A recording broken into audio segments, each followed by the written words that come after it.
ओम शांति। 22/1/2026। मीठे बच्चे, पढ़ाई और दैवी कैरेक्टर्स का रजिस्टर रखो। रोज चेक करो कि हमसे कोई भूल तो नहीं हुई।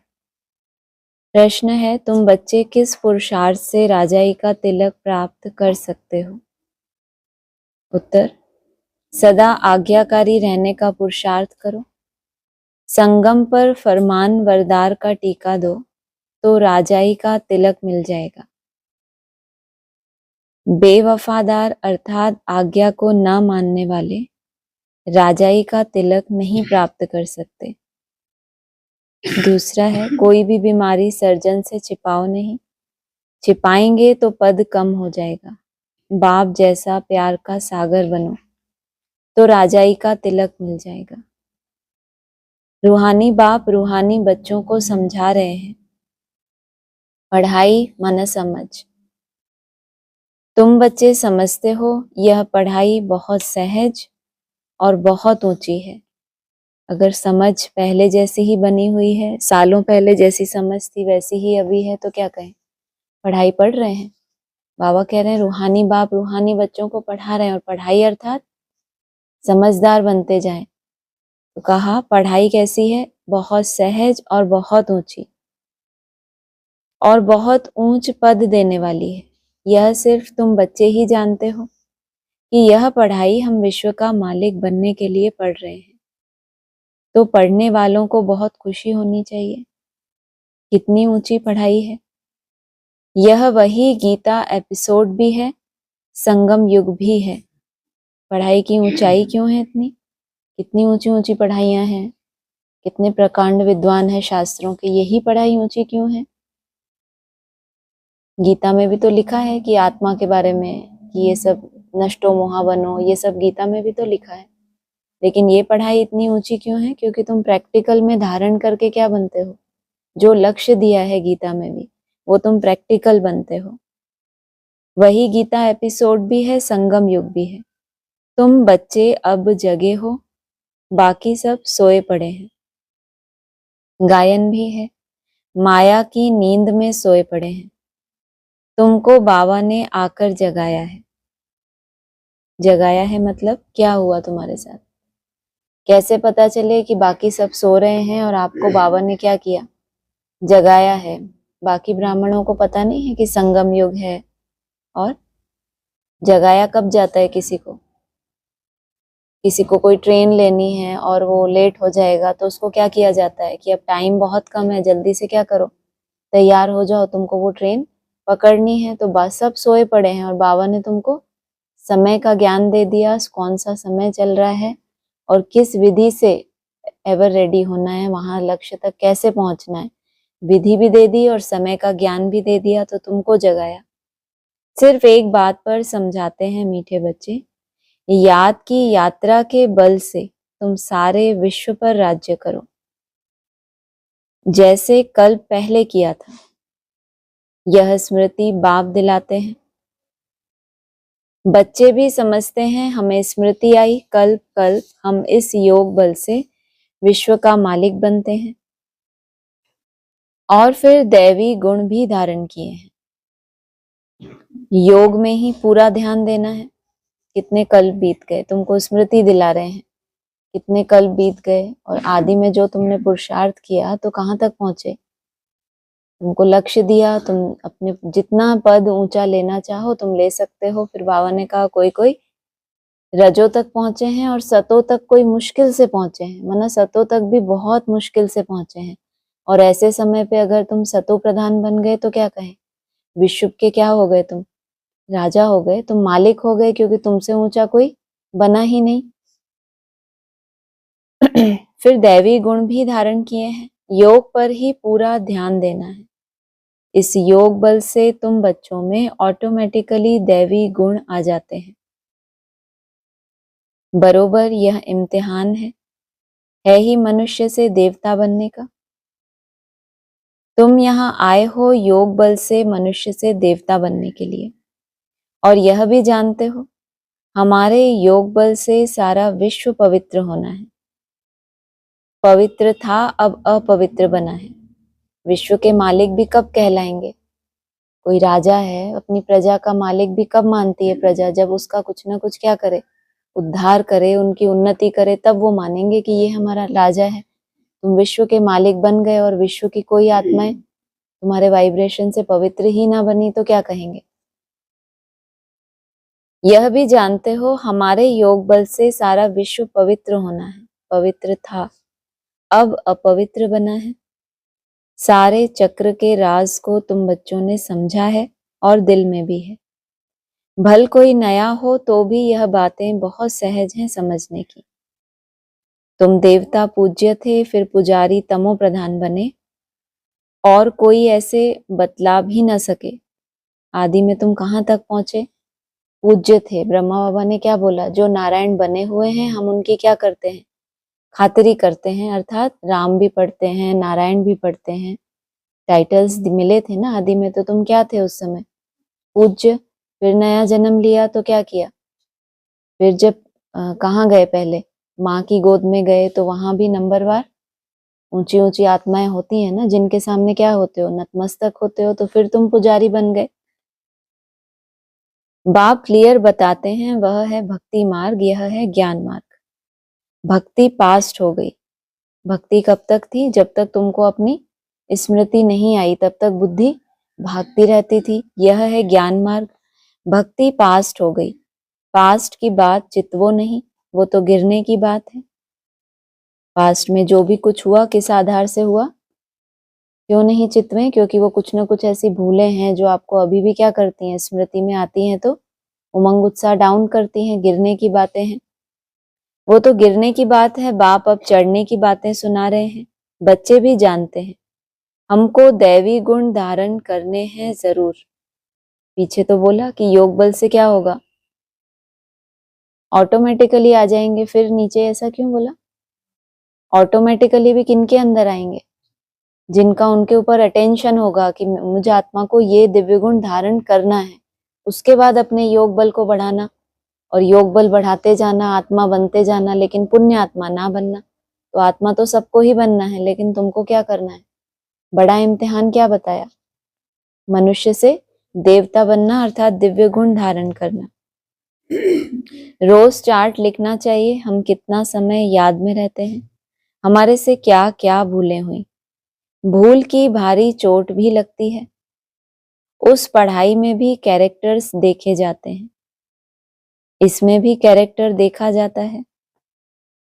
बाप तो तुम्हारे कल्याण के लिए ही कहते हैं, उसमें भी रजिस्टर रखते हैं, पढ़ाई का और कैरेक्टर का। यहाँ भी बच्चों का दैवीय कैरेक्टर बनाना है। भूल ना हो यह संभाल करनी है।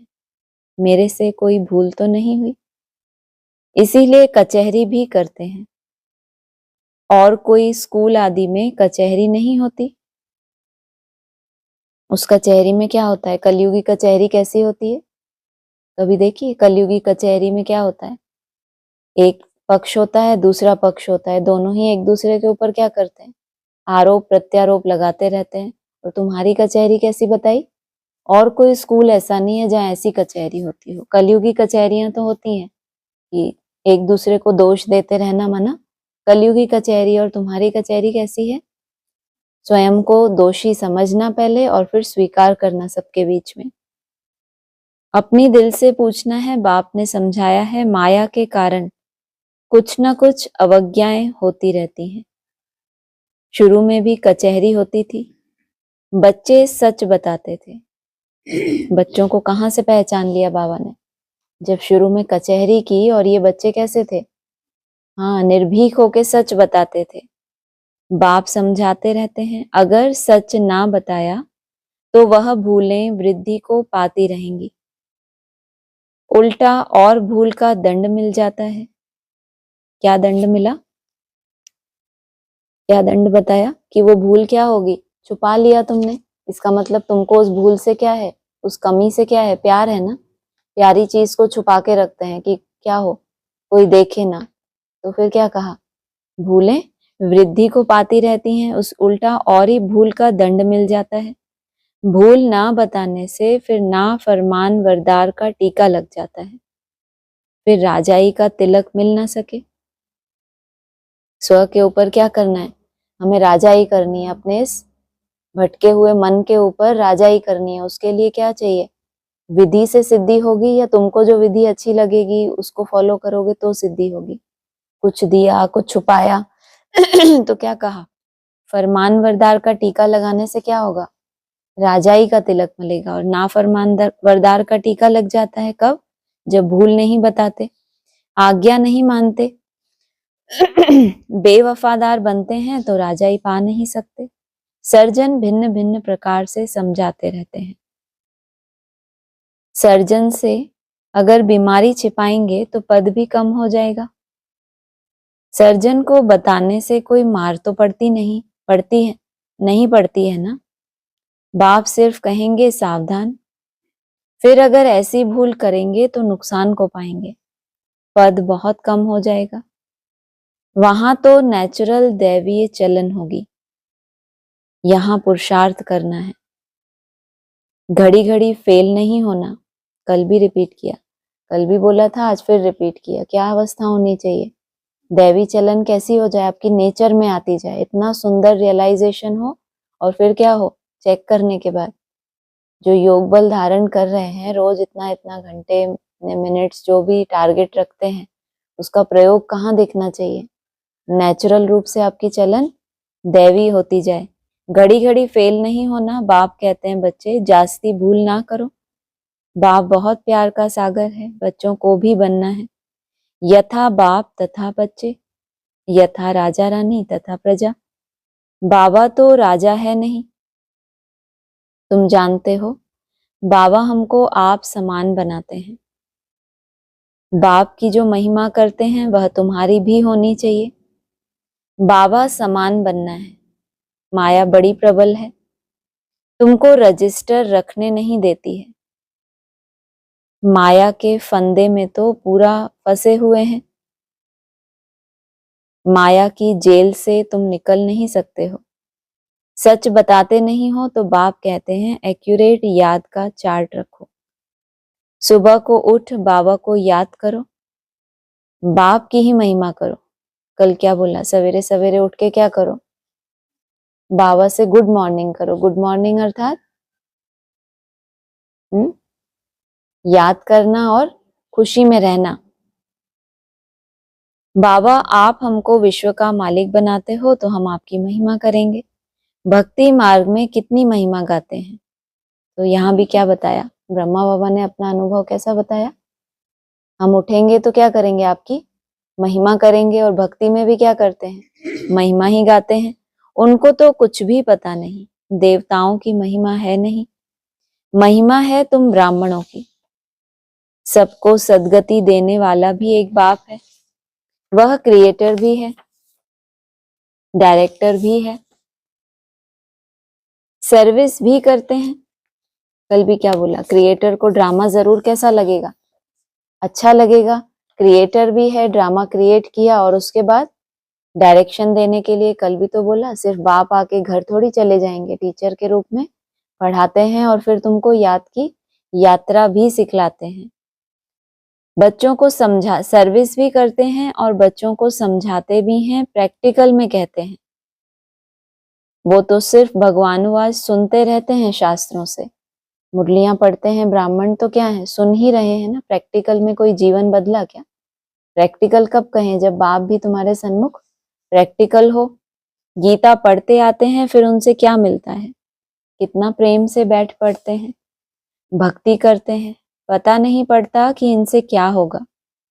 यह नहीं जानते कि हम नीचे ही सीढ़ी उतर रहे हैं। दिन प्रतिदिन तमो प्रधान बनना ही है। कब, कितना भी प्रेम से ये मुरलियां पढ़ रहे हैं, शास्त्र पढ़ रहे हैं, गीता ज्ञान दे रहे हैं दूसरों को, लेकिन उनको पता नहीं है कि लक्ष्य नहीं है बुद्धि में कि हमको इतने इतने समय में क्या बनना है, क्या हमारी दुर्गति, क्या सदगति। तो क्या हो रही है, कितनी भी महिमा करें दिन प्रतिदिन नीचे उतर रहे हैं। ड्रामा में नूंद ही ऐसी है। इस सीढ़ी का राज सिवाय बाप के कोई समझा ना सके। क्या है सीढ़ी में, सीढ़ी में क्या है, सीढ़ी उतरनी भी होती है और सीढ़ी से चढ़ा भी जाता है। तो ऊपर तो बता दिया, भक्ति करते हैं, पता नहीं पड़ता कि जो हम कर रहे हैं इससे क्या होगा, प्रैक्टिकल में रिजल्ट क्या निकल रही है, हमारी प्रोग्रेस क्या हो रही है, हमसे भूलें क्या हो रही हैं। तो क्या कहेंगे, सीढ़ी नीचे ही उतर रहे हैं। और साइड में बाबा ने क्या कहा, तुमको क्या देता हूं मैं, लिफ्ट। लिफ्ट की इन्वेंशन भी कब निकली, जब बाप आते हैं। तो बाप तुमको लिफ्ट में चढ़ा देते हैं। कौन सी लिफ्ट है, ज्ञान और योग की।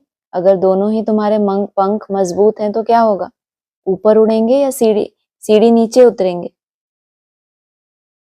शिव बाबा ही ब्रह्मा द्वारा समझाते हैं, यह भी इनसे समझकर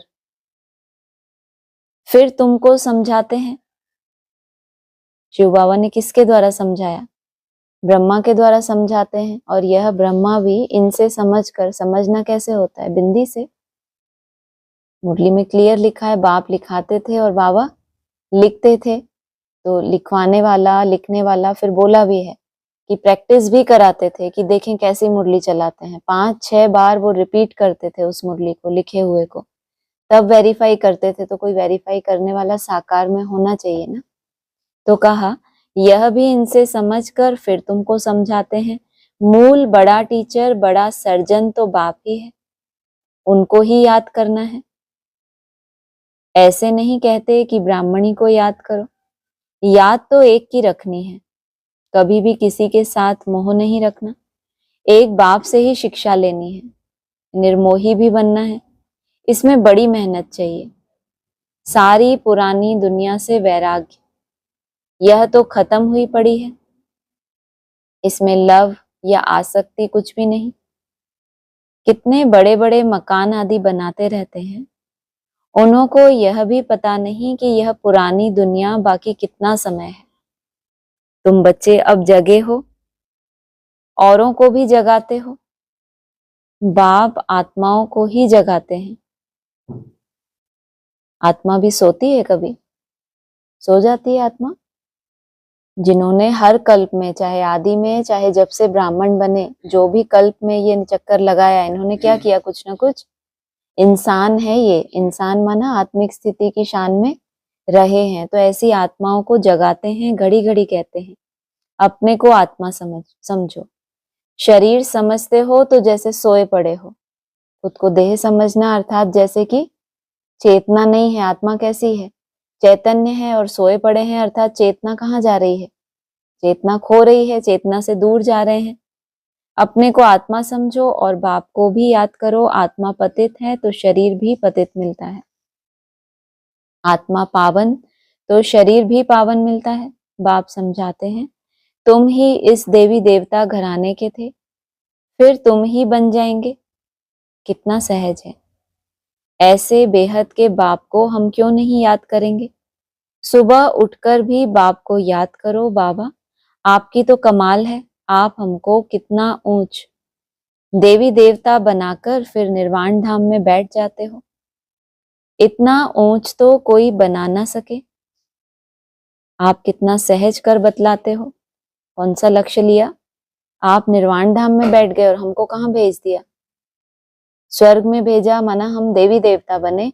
और बाबा ने मुरली में क्या बोला, तुम बाप के साथ कहाँ रहते हो, तुम मूल कहाँ के रहने वाले हो, उस घर के रहने वाले हो। बाप के साथ तुम भी वहां आत्माएं निवास करती हो। और ये ब्रह्मा बाबा ने क्या कहा, आप हमको देवी देवता बनाकर और खुद निर्वाण धाम में चले जाते हो। और तुम बच्चों का लक्ष्य क्या है, तुम मूल वतन, सूक्ष्म वतन, स्थूल वतन, तीनों को ही यहीं पर जानते हो। और प्रैक्टिकल में क्या करते हो, बाप के साथ वहां रहते हो। सूक्ष्म वतन वासियों से भी तुम्हारी प्रैक्टिकल में मीटिंग होती है। तो बड़ा लक्ष्य हो गया ना। इतना ऊंच तो कोई बना ना सके, आप कितना सहज कर बतलाते हो। बाप कहते हैं जितना टाइम मिले काम काज करते हुए भी बाप को याद कर सकते हो। याद ही तुम्हारा बेड़ा पार करने वाली है। ये शरीर क्या है, बेड़ा। अगर बाबा ने कहा ना, अगर छूट गया तो फिर कमाई क्या हो जाती है, बंद हो जाती है। और इस शरीर को भी लंबी आयु देना, उसके लिए भी क्या चाहिए, योग बल। तो याद ही तुम्हारा बेड़ा पार करने वाली है, अर्थात कलयुग से उस पार शिवालय में ले जाने वाली है। शिवालय को भी याद करना है। शिव बाबा का स्थापन किया हुआ स्वर्ग तो दोनों की याद आती है। एक तो है शिवालय, जहाँ कौन निवास कर रहा है? शिव, वो उसी का घर है, तभी तो उसको क्या कहते हैं? स्वर्ग को शिवालय कहेंगे। स्वर्ग में शिव बाबा रहता है, वो तो अपने घर में रहता है, तो वो हो गया शिवालय।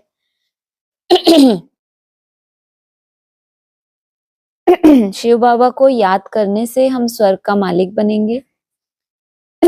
यह पढ़ाई है ही नई दुनिया के लिए। बाप भी नई दुनिया स्थापन करने आते हैं।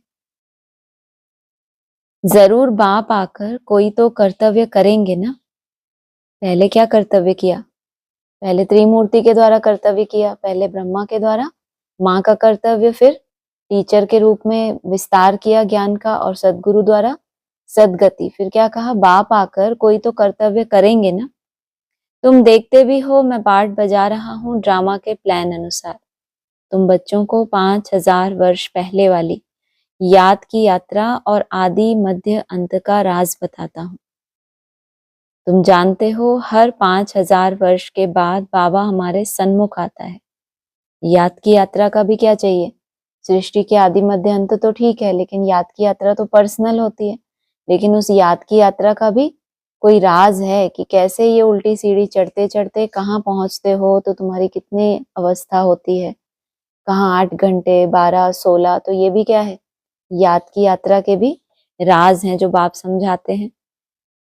तुम जानते हो हर 5000 वर्ष के बाद बाबा हमारे सन्मुख आता है। आत्मा ही बोलती है, शरीर नहीं बोलेगा। बाप बच्चों को शिक्षा देते हैं, आत्मा को ही प्योर बनाना है। आत्मा को एक बार ही प्योर होना होता है।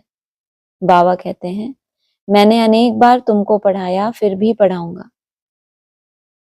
ऐसे कोई सन्यासी कह न सके।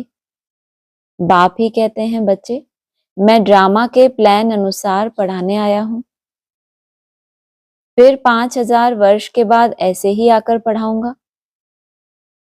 जैसे कल पहले तुमको पढ़ाकर राजधानी स्थापन की थी, अनेक बार तुमको पढ़ाकर राजाई स्थापन की है। यह कितनी वंडरफुल बातें बाप समझाते हैं। श्रीमत कितनी श्रेष्ठ है। श्रीमत से ही हम विश्व के मालिक बनते हैं। बहुत बहुत बड़ा मर्तबा है। कोई को बड़ी लॉटरी मिलती है तो माथा खराब हो जाता है। कोई चलते चलते होपलेस हो जाते हैं। जिसको बड़ी लॉटरी मिली तो माथा खराब क्यों हो गया? तो अच्छी बात हो गई ना। क्या हो गया? बड़ी लॉटरी मिल गई और अहंकार आ गया और नशे में हो गया, कोई सोल प्रवेश हो गई, और क्या हुआ? क्या होगा फिर? माथा खराब करेगी या सतो प्रधान बनाएगी? जिस तरह की मेंटेलिटी होगी उसी तरह की लॉटरी बहुत बड़ी लगी, लेकिन उसके बाद क्या हुआ?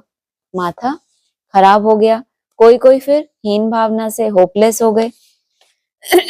हम पढ़ नहीं सकते, हम विश्व की बादशाही कैसे लेंगे?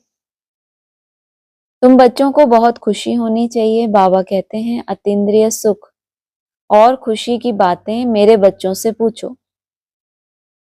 कौन है बच्चे ऐसे? बाबा भेजें किसी को आपके पास? किस लिए?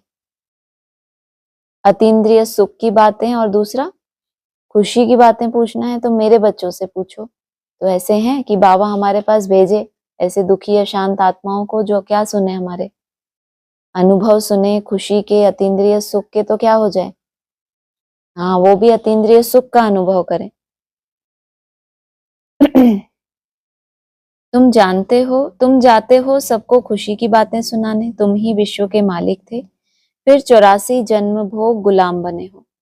गाते भी हैं मैं गुलाम तेरा। समझते हैं अपने को नीच कहना, छोटा होकर चलना अच्छा है। देखो बाप कौन है, उनको कोई जानते नहीं, उनको भी सिर्फ तुमने जाना है। बाबा कैसे आकर सबको बच्चा बच्चा कह समझाते हैं। यह आत्मा और परमात्मा का मेला है। उनसे हमको स्वर्ग की बादशाही मिलती है। बाकी गंगा स्नान आदि करने से कोई स्वर्ग की राजाई नहीं मिलती। कैसे मिलती है बादशाही? वो भी स्व स्थिति में जाने की, जब आत्मा का परमात्मा के साथ संपूर्ण मिलन हो जाए। इस समय बाप गंगा स्नान तो बहुत बार किया। यूं तो पानी सागर से आता है, परंतु यह बरसात कैसे पड़ती है, इनको भी कुदरत कहेंगे। इसमें क्या बड़ी बात हो गई। सागर से पानी आता है तो सबको पता है सागर का पानी कैसा होता है, खारा पानी होता है, नमकीन होता है। तो ज्ञान सागर ही तो है, ज्ञान सागर से ही तो पानी आता है। लेकिन बाबा ने क्या बोला, ये पानी सागर से आता है, परंतु बरसात कैसे पड़ती है, कैसे पड़ती है बरसात मालूम है, हद में। सागर का पानी क्या होता है, जब बहुत अग्नि होती है या बहुत हीट होती है तो वो पानी भाप बनकर कहाँ जाता है, ऊपर। जो बादल हैं वो पानी को क्या करते हैं, योग अग्नि है ना, योग का ताप है, तो उससे क्या होता है, पानी ऊंची स्टेज में चला गया तो स्वरूप कैसा हो गया उसका, वाष्प का स्वरूप हो गया। तो बाबा ने क्या कहा, ये बादल भरते हैं और फिर क्या करते हैं, बरसात करते हैं। ज्ञान सागर तो कैसा है, नमकीन, और जो बरसात का पानी है वो कैसा होता है, मीठा। क्यों हो गया मीठा, तप गया ना वो पानी। तो कौन से हैं बादल, ऊंची स्टेज में रहकर जो पुरुषार्थ करें वो आत्माएं। पहले क्या बोला है, सार में टिकने से क्या होगा, ज्ञान भी कैसा होगा। कल भी आई थी ना बात की, ज्ञान का कलश है, कलश तो कितना छोटा सा होता है, और ज्ञान का सागर। और बादल, बादल उन नमकीन पानी को खींच के योग बल में तपा के कैसा हो जाता है, एकदम रिफाइन। तो इसको भी बाबा क्या कह रहे हैं कुदरत है कि उस नमकीन पानी से कोई कोई का क्या हो गया, डमरू जब बजा चारों तरफ क्या हुआ, विनाश की लीला चली। और बादलों ने क्या किया, उस पानी को ऊंची स्टेज में ले जाकर और वहां से बरसात की। तो ऊंची स्टेज से ज्ञान जल आएगा तो कैसा आएगा, मीठा ही आएगा। विकारों की नमकीन क्या बोला मुरली में, निकल जाती है। नमकीन कौन सी है, विकारों की नमकीन है। वो जब निकल जाती है तो पानी कैसा होता है, एकदम फिल्टर्ड पानी होता है। इस समय बाप तुमको सब कुछ समझाते हैं, धारणा भी आत्मा ही करती है, न कि शरीर। तुम फील करते हो बरोबर बाबा ने हमको क्या से क्या बना दिया। अब बाप कहते हैं बच्चे अपने पर रहम करो, कोई अवज्ञा ना करो। अगर तुमको ये फील होता है कि पहले से हमारी बहुत प्रोग्रेस हो गई, पहले कहाँ थे अभी कहाँ हैं, तो अब आगे के लिए क्या करो, कोई भी अवज्ञा ना करो। तो जितनी गहरी समझ मिलती है, फिर अगर अवज्ञाएं करते हैं तो क्या होता है, पाप कर्मों का बोझ भी फिर उतना ज्यादा होता है। देह अभिमानी मत बनो, मुफ्त अपना पद कम कर देंगे, टीचर तो समझाएंगे ना। तुम जानते हो बाप बेहद का टीचर है। दुनिया में कितनी ढेर भाषाएं हैं, कोई भी चीज छपती है तो सब भाषाओं में छपानी चाहिए। कोई लिटरेचर छपाते हो तो सबको एक एक कॉपी भेज दो, एक एक कॉपी लाइब्रेरी में भेज देनी चाहिए, खर्चे की बात नहीं। बाबा का भंडारा बहुत भर जाएगा। पैसा अपने पास रखकर क्या करेंगे, घर तो नहीं ले जाएंगे। अगर कुछ घर ले जाएं तो परमात्मा के यज्ञ की चोरी हो जाए। दिया हुआ ज्ञान किसका, भंडारा किसका, बाबा के यज्ञ में हुआ ना ऐसा कि यज्ञ से ही जितने जितने भी पार्टीज निकले, ढेर सारे निकले, कहाँ से, सारा ज्ञान कहाँ से मिला इनको, शिव बाबा से ही मिला। फिर क्या किया, अलग अलग भाषाएं होती हैं, तो ब्रह्मा बाबा ने तो स्थूल डायरेक्शन दे दिया कि कोई भी लिटरेचर हो तो क्या करो, सब भाषाओं में समझाओ, छपाओ। वैसे तो बाबा क्या कहते हैं, तुम्हारे कुल का होगा तो उसको ये है कि मेरी भाषा में जब मुझे पता चले, तुमको परवाह ही नहीं, जो तुम्हारे कुल का होगा वो तुम्हारी बात मानेगा। और इन्होंने क्या किया, यज्ञ का माना जो धन लिया वो किससे लिया, ज्ञान सूर्य से लिया। फिर उस यज्ञ की चोरी करके माना उसमें क्या किया, अपनी मनमत को मिक्स किया और खुद को प्रत्यक्ष किया या बाप को प्रत्यक्ष किया। बाबा का भंडारा बहुत भर जाएगा। पैसा अपने पास रखकर क्या करेंगे, घर तो नहीं ले जाएंगे। अगर कुछ घर ले जाएं तो परमात्मा के यज्ञ की चोरी हो जाए। जो भी आपके पास धन आया, जो भले आपके पास रिफाइन ज्ञान आ गया, योग बल आ गया, पवित्रता आ गई, या जो भी कुछ आपको मिला, तो कोई भी सिद्धियां मिली, उसको अपने मान शान में यूज कर लेना और उससे क्या करना, परमात्मा बाप को प्रत्यक्ष करना। कितना अंतर है। चाहे कोई सोल प्रवेश करती है तो क्या करती है, खुद को प्रत्यक्ष करते हैं, रात के सितारे बनते हैं या दिन के सितारे बनते हैं। तौबा तौबा किसने किया, बाबा कह रहे हैं तौबा तौबा, ऐसी बुद्धि शल किसी की ना हो, परमात्मा के यज्ञ की चोरी। उन जैसा महान पाप आत्मा कोई हो न सके। कितनी अधम गति हो जाती है। बाप कहते हैं यह सब ड्रामा में पार्ट है। तुम राजाई करेंगे, वह तुम्हारे सर्वेंट बनेंगे। कौन? अपवित्र राजाओं को पवित्र के आगे क्या करना पड़े। अपवित्र भी राजा तो बने हैं, इन्होंने किन्हीं न किन्हीं को क्या किया, अपना फॉलोअर बनाया, ऐसा ज्ञान सुनाया तो क्या हुए, उसके फॉलोअर बन गए। लेकिन वो क्या बनेंगे, तुम्हारे सर्वेंट बोल दिया। एकदम अधम गति हो गई, क्योंकि परमात्मा का यज्ञ है, भंडारा है, उससे क्या लिया, पालना भी ली और फिर उसको क्या किया, उसका रिटर्न नहीं दिया। जैसे बाबा समर्पित वर्ग को क्या कहते हैं, यज्ञ से जितना लेते हैं वो तो उनका अधिकार है, समर्पित हैं तो यज्ञ से लेंगे ही ना, लेकिन रिटर्न क्या करना, जो सेवा हमारा कर्तव्य है, जो बाबा ने पुरुषार्थ बताया, अगर उतना नहीं करते तो क्या कहेंगे, अपनी कमाई तो नहीं की। जैसे बोझ इकट्ठा होता जाता है, तो बैलेंस होना चाहिए। इतनी अधम गति हो जाती है। बाप कहते हैं यह सब ड्रामा में पार्ट है। चोरी करता कौन है, चोरी करने की दरकार किसको पड़ती है, आपको नहीं पता। चोरी कौन करता है, अरे हाँ, जो कमा नहीं सकता वो क्या करेगा, चोरी करेगा ना। खा रहा है, मना यज्ञ का ले रहा है, लेकिन कैसा है, बैठे बैठे लेना चाहता है, कोई सेवा नहीं करना चाहता, तो क्या कहते हैं इसको बाबा, क्या हुआ, ये चोरी ही हुई ना। मना लेते जाना और देना कुछ भी नहीं रिटर्न में। बाबा हमसे क्या चाहता है, मुरलियों में हमसे क्यों बार बार कहता है अवज्ञाएं ना करो, भूले ना करो। भूले भी करते जा रहे हैं और बाबा की पालना भी लेते जा रहे हैं, तो कुछ उत्थान तो महसूस नहीं करेगी आत्मा। सर्वेंट बिगर राजाई कैसे चलेगी, इनको ये भी चाहिए। सर्वेंट नहीं होंगे तो क्या होगा, राजाई कैसे चलेगी। कल पहले भी ऐसे ही स्थापना हुई थी। अब बाप कहते हैं अपना कल्याण करना चाहते हो तो श्रीमत पर चलो, दैवी गुण धारण करो। क्रोध करना दैवी गुण नहीं है, वह आसुरी गुण हो जाता है। कोई क्रोध करे तो चुप कर देना चाहिए, रिस्पॉन्स नहीं करना चाहिए। हर एक की चलन से समझ सकते हैं, अवगुण तो सब में है। जब कोई क्रोध करते हैं तो उनकी शक्ल तांबे जैसी हो जाती है, मुख से बाण चलाते हैं, अपना ही नुकसान कर देते हैं, पद भ्रष्ट हो जाएगा, समझ होनी चाहिए। बाप कहते हैं जो पाप कर्म करते हो वह लिख दो, बाबा को बताने से माफ हो जाएगा। फिर भी इतनी गुंजाइश है, भले शक्ल कैसी हो गई क्रोध में, तांबे जैसी, फिर भी बाबा को बताने से क्या होगा, माफ हो जाएगा, बोझ हल्का हो जाएगा। जन्म जन्मांतर से तुम विकार में जाने लगे हो, इस समय तुम कोई पाप कर्म करेंगे तो 100 गुना हो जाएगा। बाप के आगे भूल की तो 100 गुना दंड पड़ जाएगा। किया और बताया नहीं तो और ही वृद्धि हो जाएगी। वृद्धि क्यों हो जाएगी, रियलाइज ही नहीं किया, आपको महसूस ही नहीं हुआ कि ये गलत है। जिस चीज को आप सही समझ रहे हो, चला रहे हो, तो वो तो रिपीट होती ही रहेगी ना। किसी किया और बताया नहीं तो और ही वृद्धि हो जाएगी। बाप तो समझाएंगे कि अपने को नुकसान नहीं पहुंचाओ। इसमें फिर बाप तुम्हारी मदद करते हैं, धर्मराज तुम्हारी मदद करते हैं। बाप तो क्या करते हैं, प्यार से समझाते हैं, और धर्मराज क्या करते हैं, स्क्रीन पे दिखाते हैं कि तुमने ये किया, ताकि तब जाके भी तो पिटाई कर ही नहीं सकते जब तक तुमको रियलाइजेशन नहीं करा दे। कायदा ही नहीं है सजा देने का। पहले क्या हो, कोर्ट में भी क्या होता है, केस तब तक चलता रहता है जब तक पूरे प्रूफ ना मिल जाए कि इनको कैसे कैसे सजा देनी है।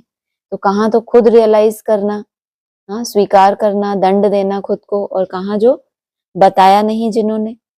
बाप बच्चों की बुद्धि सालिम बनाने आए हैं, जानते हैं यह कैसा पद पाएंगे, वह भी 21 जन्मों की बात है। जो सर्विसेबल बच्चे हैं उनका स्वभाव बहुत मीठा चाहिए। कोई झट बाप को बतलाते हैं बाबा यह भूल हुई, बाबा खुश होते हैं। कब, लंबा लंबा खींच खींच के बताते हैं, या भूल हुई और तुरंत अपना रिपोर्ट दी तो बाबा क्या बोलते हैं, इन्होंने उतने सेकंड भी क्या किया, अपने आप को क्षमा नहीं किया कि पहले अपने अहंकार को थोड़ा कायम रखें। जैसे ही भूल हुई क्या करते हैं, झट बतलाते हैं तो बाबा खुश होते हैं। भगवान खुश हुआ तो और क्या चाहिए, बताओ। अपनी खुशी देखनी है, बताने में थोड़ा क्या फील होता है, अपने अहंकार को थोड़ा मारना तो पड़ता है, झुकना तो पड़ता है, हेटी तो फील होती है ना जब कचहरी में भी देते हैं तो, लेकिन भगवान अगर खुश हो जाए तो तुमको फिर और कुछ चाहिए? यह तो बाप, टीचर, गुरु तीनों ही है, नहीं तो तीनों ही नाराज होंगे। बताओ। खुश ना हो चलो कोई बात नहीं, साक्षी रहो हमारे प्रति। लेकिन क्या बोला? तीनों ही नाराज हो जाएंगे। अच्छा, मीठे मीठे सिक्की लदे बच्चों प्रति माता पिता बाप दादा का याद प्यार, गुड मॉर्निंग। रूहानी बाप की रूहानी बच्चों को नमस्ते, रूहानी बच्चों की रूहानी बाप दादा को नमस्ते। धारणा के लिए सार है, श्रीमत पर चल, अपनी बुद्धि सालिम रखनी है, कोई भी अवज्ञा नहीं करनी। क्रोध में आकर मुख से बाम नहीं निकालना है, चुप रहना है। दिल से एक बाप की महिमा करनी है, इस पुरानी दुनिया से आसक्ति या प्यार नहीं रखना, बेहद का वैरागी और निर्मोही बनना है। वरदान है, याद के आधार द्वारा माया की कीचड़ से परे रहने वाले, सदा चीयरफुल भव। कोई कैसी भी बात सामने आए सिर्फ बाप के ऊपर छोड़ दो, जिगर से कहो बाबा, बाप के ऊपर छोड़ के बैठ मत जाओ, फिर भी दिल से क्या करो, मेरा बाबा, मीठा बाबा, तो बात खत्म हो जाएगी। यह बाबा शब्द दिल से कहना ही जादू है। बाबा शब्द सबके लिए जादू नहीं है कि जादू कब है, जब दिल से निकलता है बाबा, तब ये जादू है। माया पहले पहले बाप को ही भुलाती है, इसीलिए सिर्फ इस बात पर अटेंशन दो तो कमल पुष्प के समान अपने को अनुभव करेंगे। याद के आधार पर माया की समस्याओं की कीचड़ से सदा परे रहेंगे, कभी किसी भी बात में हलचल में नहीं आएंगे, सदा एक ही मूड होगी, चीयरफुल। स्लोगन है, पवित्रता की धारणा या धर्म को जीवन में लाने वाले ही महान आत्मा है। धर्म ही क्या है? धर्म अर्थात धारणा, और सबसे मुख्य धारणा पवित्रता की धारणा को जीवन में लाने वाले ही महान बनते हैं। अव्यक्त इशारे हैं, स्वयं को बंधनों से मुक्त करने के लिए अपनी चलन को और जो कड़ा संस्कार है उसे चेंज करो। छोटे मोटे जो जिनको चेंज करना बहुत आसान है वो कोई खास बात नहीं, लेकिन जो आपको लगता है ये मेरे लिए क्या है, कड़ा संस्कार है, उसको चेंज करो। बंधन डालने वाले अपना काम करें, आप अपना काम करो। उनके काम को देख घबराओ नहीं, जितना वो अपना काम फोर्स से कर रहे हैं आप अपना फोर्स से करो। उनके गुण उठाओ कि वह कैसे अपना कर्तव्य कर रहे हैं, आप भी करो। अपने को बंधनों से मुक्त करने की युक्ति रचो। अच्छा, ओम शांति।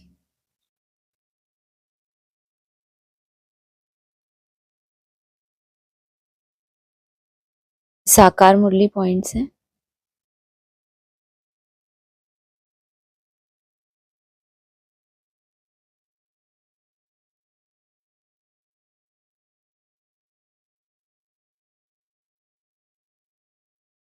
उन्नीस 3/2025।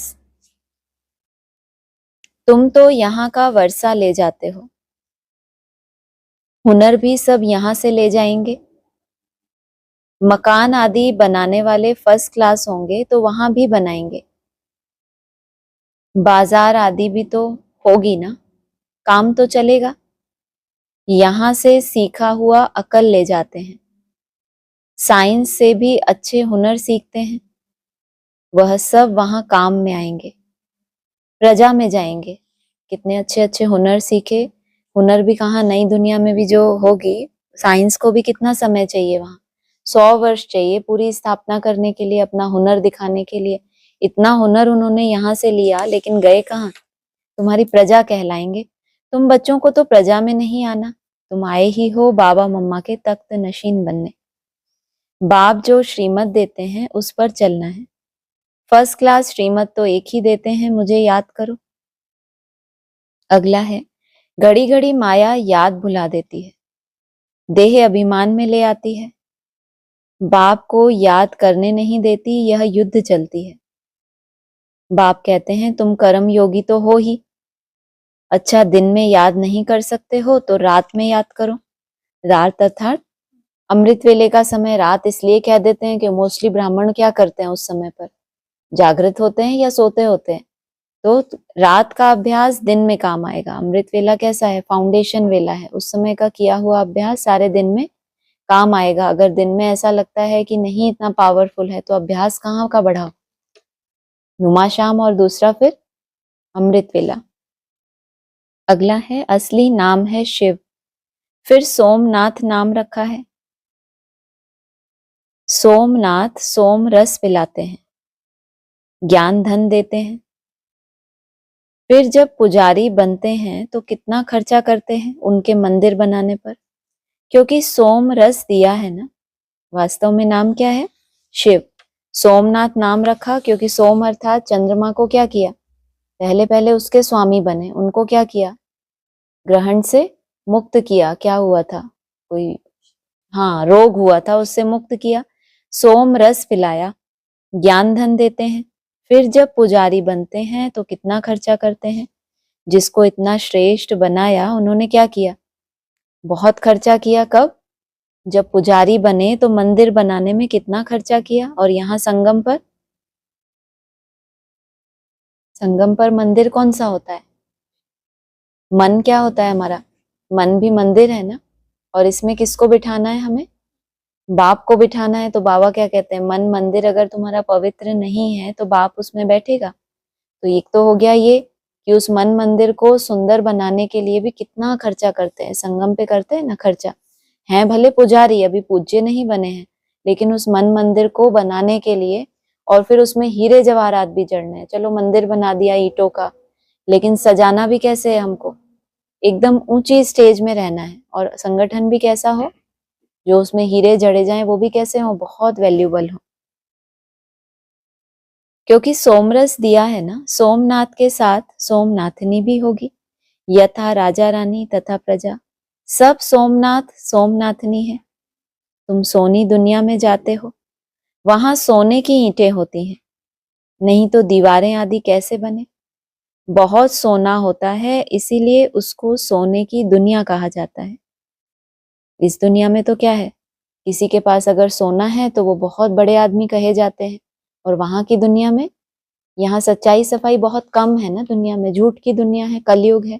ब्राह्मणों की दुनिया में भी सच्ची आत्माएं जैसे नाम मात्र, और किसी संगठन में सारी ही आत्माएं कैसी हों, सच्चाई सफाई वाली, तो क्या कहेंगे, कितना वहां सोना रहता है, सब कुछ सोने का है। तो मकान भी कैसे बनेंगे, सोने की ईंटों से। यह है लोहे पत्थरों की दुनिया, स्वर्ग का नाम सुनकर ही मुख पानी हो जाता है। अगला है, जब तक आत्मा बिल्कुल पवित्र नहीं बनी है तब तक पवित्र शरीर मिल ना सके। आत्मा पवित्र बन गई तो फिर यह पुराना शरीर आपे ही छूट जाएगा। क्या करेगी आत्मा, सतो प्रधान बन गई तो अब शरीर को भी क्या बताएगी, सतो प्रधान। तो सतो प्रधान बनाने के लिए क्या होगा, इस शरीर को भूलना पड़े, या उसके देह भान में रहते रहते ही शरीर सतो प्रधान बन जाएगा। ऑपरेट करना होता है, ऑपरेशन तो क्या करता है डॉक्टर, परवाह करता है कि मरीज को कष्ट होगा, वो तो अलग है, डॉक्टर अलग है और जिसका ऑपरेशन कर रहा है अलग है। और तुम आत्मा इसी शरीर में सतो प्रधान बन गई, अब तुम क्या करोगे, परवाह करोगे देह की, अब क्या करना है, इसको सारी गंदगी इसकी निकाल फेंकनी है, ताकि ये क्या हो जाए, निरोगी भी बन जाए और आयु भी लंबी हो जाए। तो शरीर आपे ही छूट जाएगा। जैसे सर्प की खल ऑटोमेटिकली छूट जाती है, वो मर जाता है क्या, सिर्फ खल छूट जाती है, माना बुद्धि से त्याग हो जाता है, उनसे ममत्व मिट जाता है। वह जानते हैं हमको नई खल मिलती है, पुरानी उतर जाएगी। हर एक को अपनी अपनी बुद्धि तो होती है ना। इसी पॉइंट को किसी ने क्या समझा, ये शरीर छूटे फिर सतयुग में जाके क्या बनेंगे, प्रिंस। हर एक की अपनी अपनी बुद्धि है। सर्प के लिए भी बोल दिया, वह जानता है हमको नई खल मिलती है, पुरानी उतर जाएगी, लेकिन बीच में क्या होता है, मर तो नहीं जाता वो। हर एक को अपनी अपनी बुद्धि होती है ना। अभी तुम बच्चे समझते हो हम जीते जी इस पुरानी दुनिया से, पुराने शरीर से मर चुके हैं। फिर तुम आत्माएं भी शरीर छोड़ कहाँ जाएंगी, अपने घर। 20-3-25 का है। यह बाप बैठ ब्रह्मा द्वारा सब बातें समझाते हैं। ब्रह्मा भी शिव का बच्चा है। विष्णु का भी राज समझाया है कि ब्रह्मा सो विष्णु, विष्णु सो ब्रह्मा बनता है। क्या राज समझाया? ब्रह्मा तो हो गया शिव का बच्चा, फिर विष्णु का राज समझाया। तो ब्रह्मा ही अगर विष्णु बनता है तो ब्रह्मा हो गया बच्चा, तो विष्णु का राज क्या समझना है? ये आदि में कोई आत्मा ब्रह्मा की स्टेज पर और कोई आत्मा विष्णु स्वरूप की स्टेज पर, जो बोल दिया राम भी पढ़ाई पढ़ते हैं तो नारायण भी पढ़ते हैं। तो कहा विष्णु सो ब्रह्मा बनता है, आदि में कहाँ पहुंचे? सतो प्रधान अवस्था हुई तो फिर ब्रह्मा से विष्णु रूप की स्टेज भले भक्ति मार्ग के आधार से थी, कंप्लीट नहीं थी, लेकिन फिर विष्णु से क्या बनता है? नया जन्म लेके फिर ब्रह्मा, और फिर फाइनली जब आत्मा और परमात्मा का मेला हो तो फिर ब्रह्मा से क्या बनेंगे? विष्णु बनेंगे।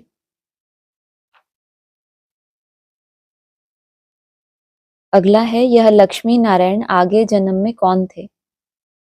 यह आगे जन्म में जगदम्बा ज्ञान ज्ञानेश्वरी थी, जो फिर राज राजेश्वरी बनती है। अब पद किसका बड़ा है? देखने में तो यह स्वर्ग के मालिक हैं, कौन? लक्ष्मी नारायण, और यह जगदम्बा आगे जन्म में क्या बताया? जगदम्बा ज्ञान ज्ञानेश्वरी थी, जो फिर राज राजेश्वरी बनती है। जगदम्बा कहाँ की मालिक थी?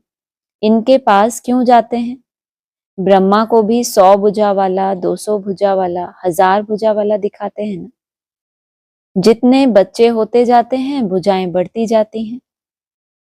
जगदम्बा को भी लक्ष्मी से जास्ती भुजाएं दी हैं। उनके पास ही जाकर सब कुछ मांगते हैं। जगदम्बा को क्यों भुजाएं जास्ती दे दी? क्योंकि सब धर्म वालों की अम्बा है, और लक्ष्मी कहाँ की मालिक? स्वर्ग की मालिक, तो ज्यादा भुजाएं दिखा दी। उनके पास ही जाकर सब कुछ मांगते हैं, बहुत आशाएं ले जाते हैं, बच्चा चाहिए, यह चाहिए। लक्ष्मी के पास कभी ऐसी आशाएं नहीं ले जाएंगे। क्यों? क्योंकि उस दुनिया में क्या होता है? आशाएं ही सारी समाप्त हो जाती हैं। जो बाबा ने पूरा संगम युग क्या पढ़ाई, कोई भी तमन्ना रखनी ही नहीं है, लेकिन संगम पे तो तमन्नाएं रहती हैं, तो किसके पास जाते हैं? मांगने की दरकार है उनको, फिर भी उनको लगता है ये आत्मा हमारे बीच में क्या है, कुछ ना कुछ सिद्धि स्वरूप है, तो अपनी अल्पकाल की मनोकामनाएं लेकर जगदम्बा के पास जाते हैं। वह तो सिर्फ धनवान है। कौन? लक्ष्मी। उसके पास कभी ऐसी आशाएं नहीं ले जाएंगे। जगदम्बा से तो स्वर्ग की बादशाही मिलती है। यह भी किसको पता नहीं जगदम्बा से क्या मांगना चाहिए। यह तो पढ़ाई है ना। जगदम्बा क्या पढ़ाती है? राजयोग। बाबा ने कह दिया माता गुरु बिगर क्या नहीं होगा बच्चों को? वर्षा नहीं मिल सकता, भले अष्टदेव भी हो उनको भी वर्षा या राजाई का तिलक कहाँ से मिलेगा? माँ स्वीकार करे कि ये बच्चा कैसा है, योग्य है, तब बाप भी क्या दे, अपना वर्षा दे, तो उससे तो स्वर्ग की बादशाही मिलती है। अगला है, तुम्हारी यह है रूहानी पढ़ाई। तुम्हारा बुद्धि योग शिव बाबा के साथ है। उनको ही नॉलेजफुल ज्ञान का सागर कहा जाता है। रूहानी पढ़ाई की निशानी क्या बताई? पीछे तो ब्रह्मा बाबा ने क्या बताया? सवेरे उठो, बाबा की महिमा करो, आप हमको क्या से क्या बनाते हो, हमें सतयुग में छोड़ के आप घर चले जाते हो, ऐसे ही बोला ना। और रूहानी पढ़ाई की निशानी बुद्धि योग शिव बाबा के साथ है, या शिव बाबा की महिमा करते रहते हैं? क्या बोला? यह रूहानी पढ़ाई है। तुम्हारा बुद्धि योग शिव बाबा के साथ है, और ये जो महिमा गान ये किससे होता है? बुद्धि से होता है या मन से होता है? कैसे होता है? महिमा मंडन तो मन से होता है, भावनाओं से होता है। नॉलेज, उनको ही नॉलेजफुल ज्ञान का सागर कहा जाता है। जानी जानन हार का यह मतलब नहीं है कि वह सबके दिलों को बैठ जानेगा कि इनके अंदर क्या चल रहा है। अब तो समझदार बना रहे हैं ना बाबा, जैसा वो खुद नेचुरल है, नॉलेजफुल।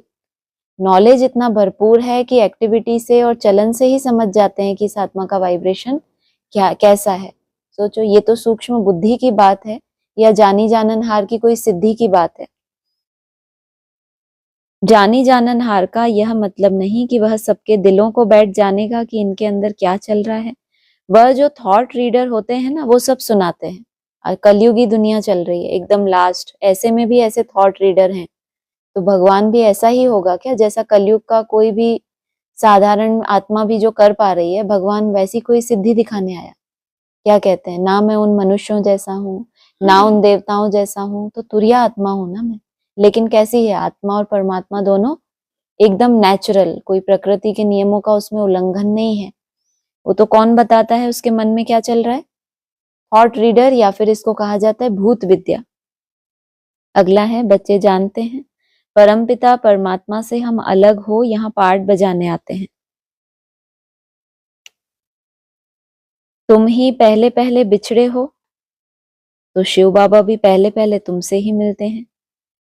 ब्रह्मा बाबा ने तो क्या कह दिया, हमको सतयुग का देवी देवता बनाए और बाप कहाँ चले जाते हैं? निर्वाण धाम में। और यहाँ क्या बोला? परम पिता परमात्मा से हम अलग हो। पहले कहाँ थे? साथ में उनके साथ घर में निवास कर रहे थे, फिर उनसे अलग हो विदाई लेकर कहाँ आए? पाठ बजाने के लिए आए। और पहले पहले तुम ही बिछड़े हो, तुमसे सृष्टि की आदि होनी है, तो विश्राम करने के बाद कहाँ आओगे? शुरुआत करोगे। तो पहले पहले तुमसे ही मिलते हैं। तुम्हारे खातिर बाप को आना पड़ता है। कल पहले भी इन बच्चों को ही पढ़ाया था। अच्छा, ओम शांति।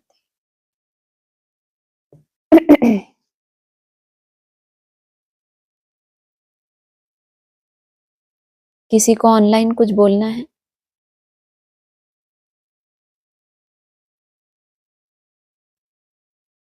ओम शांति। ओम शांति। हाँ जी।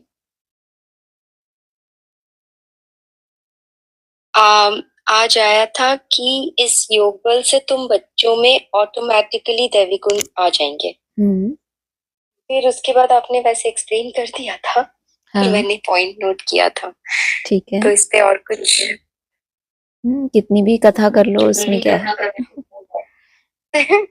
वही तुम बच्चों के लिए कहा कि योग के बल से तुम्हारे में ऑटोमेटिकली आ जाएंगे, जबकि बाबा मिसाल देते हैं कि असुर भी कितनी तपस्या करते हैं, लेकिन वो दिव्यता का जब लक्ष्य ही नहीं है तो वो प्रवेश कैसे करेगा अंदर? माना जिस जगह आपकी एनर्जी जा ही नहीं रही, आपका संकल्प ही नहीं जा रहा। संकल्प एक शक्ति होती है।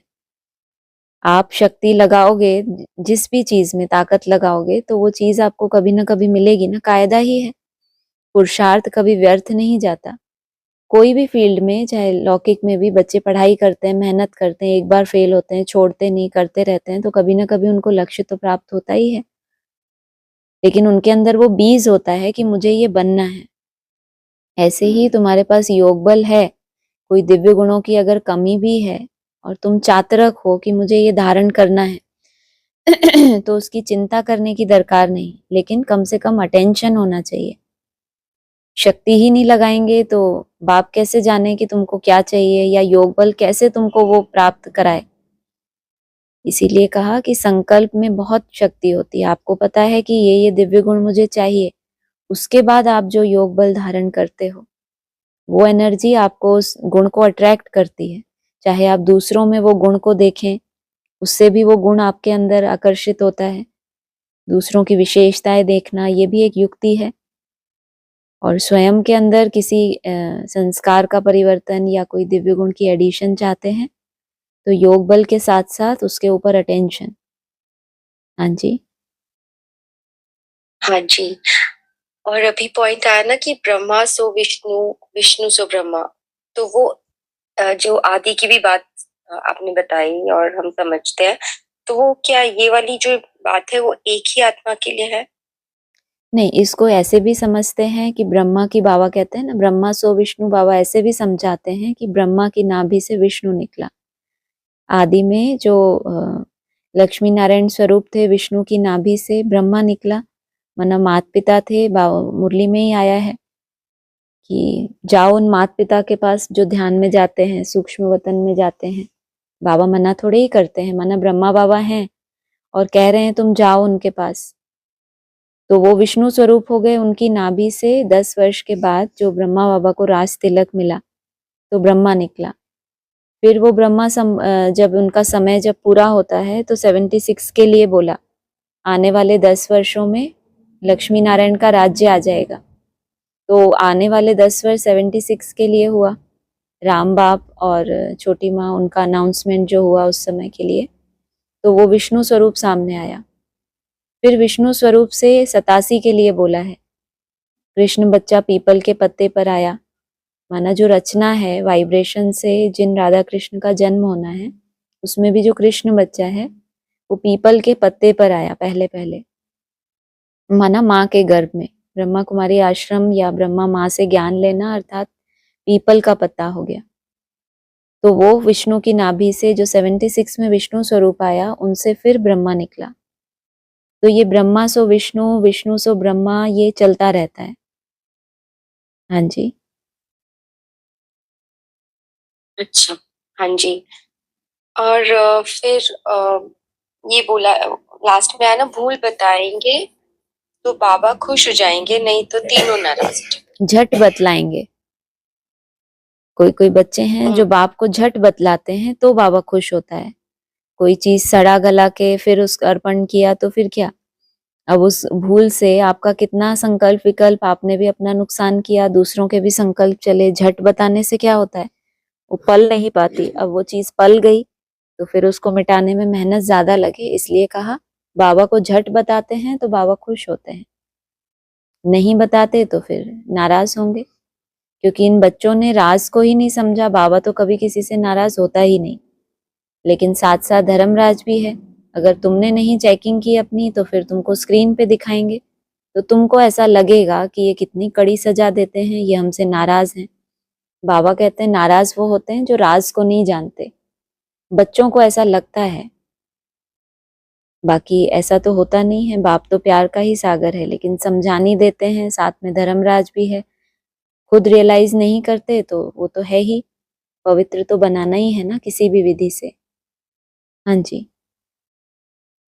हाँ जी। और फिर कहा ना कि जैसे अवज्ञा नहीं करनी है, और अभी जैसे जैसे जैसे समझ बढ़ती जाती है हाँ जी, और फिर तो बोझ ज्यादा चढ़ता है। बिल्कुल। लेकिन मेरा क्वेश्चन है कि समझ बढ़ गई पर ताकत तो उतनी नहीं बढ़ी ना, तो फिर अगर हमसे नहीं हुई वो धारणा तो वो अवज्ञा में आएगा, या फिर कि समझ हम अभी समझ उतने हमारे बने नहीं, पास, हाँ, कमजोर हैं।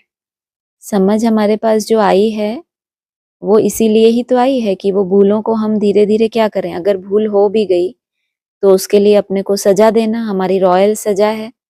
सबसे रॉयल सजा बाबा ने बताई है कि अपने को स्वरूप में आत्मिक स्थिति में टिकाकर, ये सबसे बड़ी सजा है।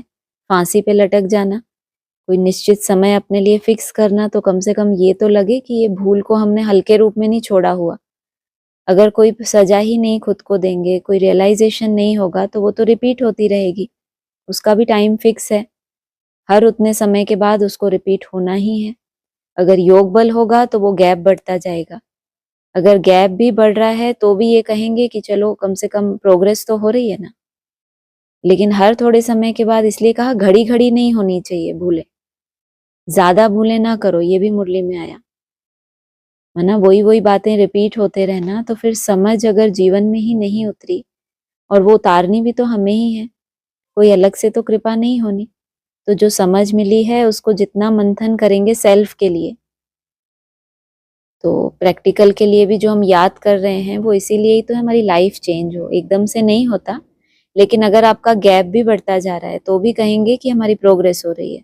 तुरंत हम रियलाइज करते हैं, जिनके प्रति भूल हुई है उनसे माफी मांगते हैं या अपने को सजा देते हैं, अपना चार्ट बढ़ाते हैं। हाँ जी, हाँ जी, हाँ जी। और फिर ये कहा कि अपने को बंधनों से मुक्त करने की युक्ति रचो। बिल्कुल। बंधन हमें महसूस ही तब होते हैं जब हम खुद भी बंधन में हैं, कुछ ना कुछ अपने ही संस्कारों के बंधन में हैं। अगर हम स्वयं के बंधनों से मुक्त हो जाएं तो बाहरी कोई बंधन हमें बंधन नहीं लगता, क्योंकि हमारी आत्मा अब डिटैच हो गई है। सबके बीच में रहते पूरा वो यही था ना कि माया पहले पहले याद भुलाती है, और इस बात पे अटेंशन रखें तो कमल पुष्प समान रहेंगे। माना है आसपास माया की कीचड़, लेकिन आपने क्या किया, बाबा शब्द की बात आई आज तो, कि दिल से बाबा कहना, उसी धुन में लगे रहना। माना याद के लिए जो भी हमें युक्तियां मिली हैं, विधियां मिली हैं, वो सब बंधनों से मुक्त होने की ही युक्तियां हैं। याद के बिना तो और कोई है ही नहीं तरीका कि हम बंधनों से छूट जाएं। इसीलिए मुरली में कहा अबला और सबला।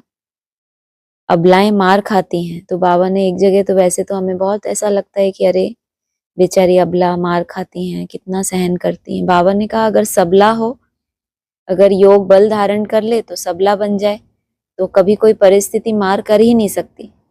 तो हमें इतना सबल बनना है। जब तक हम अबला हैं तब तक बंधन है, क्योंकि हमने योग से काटे ही नहीं अपने हिसाब किताब, इसीलिए हमारे ऊपर बंधन है। और फिर जब बंधन आ गए, अब हम उससे कितना प्रभावित हो रहे हैं, उसमें कितना मेरा बाबा मीठा बाबा करके छूट रहे हैं, वो फिर हर एक की अपनी अपनी ताकत है। सबला बनना तो ये है कि कोई बंधन डाल ना सके, फिर भी अगर आ गया तो उस समय कितना हम बल धारण करते हैं, याद को माध्यम बना के आगे बढ़ते हैं, वो हर एक की अपनी अपनी ताकत है। बाकी युक्ति तो एक ही है। हाँ जी, हाँ जी, मतलब बंधन में है नहीं है ये सब हमारे ऊपर ही है। बिल्कुल मतलब कोई हमें बंधन में डाल नहीं सकता वैसे। बिल्कुल। बाबा ने कहा है सबला माना बल धारण कर लिया, अबला माना बल नहीं है। बल नहीं है तो बंधन है। हाँ जी, जी जी, हाँ जी, ठीक है। हाँ thank ji. You. Om Shanti. और किसी को कुछ बोलना है?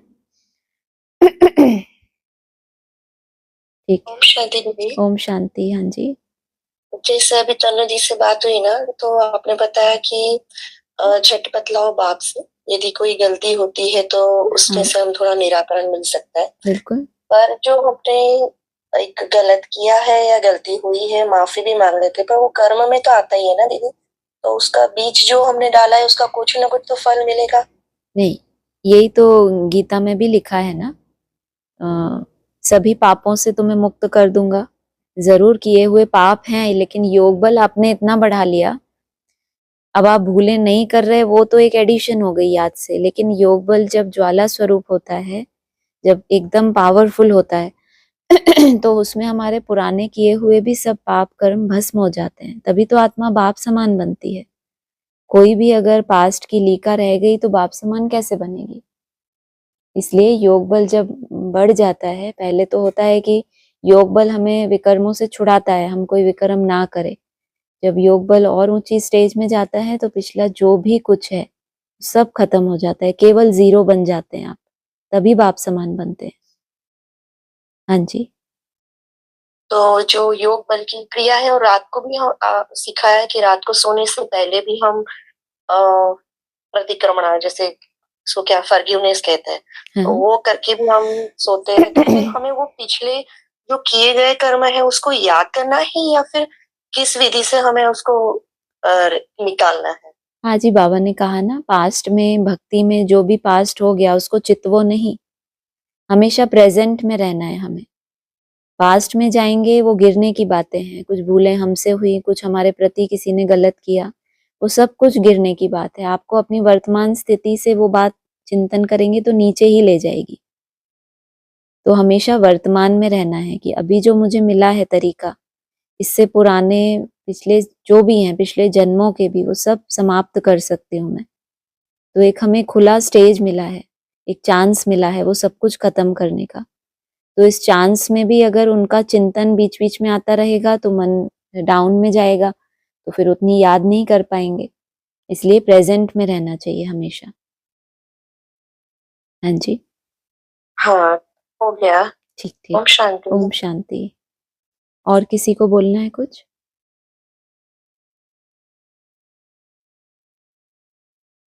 ठीक है। ओम शांति।